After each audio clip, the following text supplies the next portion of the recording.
Bonjour, hier nous avons regardé ce qui nous empêche d'être dans le moment présent. Aujourd'hui on va faire l'exercice miroir, on va regarder tout ce qui favorise cette expérience du moment présent. Alors pour ça c'est relativement simple, vous allez prendre toutes les activités où vous avez noté que vous êtes vraiment à fond dans ce que vous faites ça vraiment et vous ne pensez à rien d'autre. Et aussi d'autres activités qui ne sont pas forcément dans votre quotidien, mais dont vous savez d'expérience que vous êtes pleinement dedans.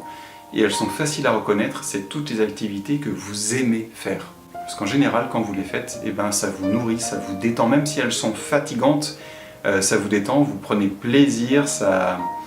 tourne tout autour de ça.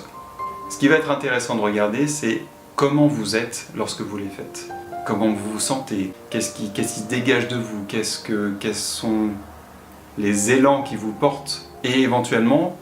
quelles sont les circonstances, parce qu'il y a peut-être des activités que vous aimez faire qui, des fois, vous êtes vraiment dedans et c'est fluide et ça se passe bien et vous êtes vraiment présent à ce que vous faites, et quelquefois non. Du coup, si vous avez un exemple comme ça, ce qui est bien, c'est de pouvoir noter quelles sont les différentes circonstances dans lesquelles ça arrive,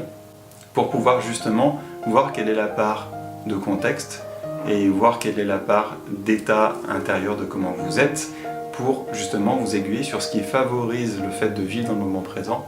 ou non. Cette question est aussi intéressante à un autre regard, c'est que toutes les activités où vous êtes vraiment dans le moment présent, ce sont des activités que vous aimez faire et en général du coup qui vous nourrissent, et donc elles vous donnent, si des fois vous vous posiez la question de quel est mon but dans la vie, quel est mon chemin, quelle est ma raison d'être, prenez toutes ces activités que naturellement vous faites vraiment en étant présent, elles concourent toutes vers ce qu'on pourrait appeler le but de vie ou le but que chacun a dans cette vie-là ou dans sa vie. Peu importe vos croyances ou autres, mais ce sont toutes les activités qui vous nourrissent et donc ce sont celles que vous avez intérêt à cultiver, à pratiquer finalement le plus possible.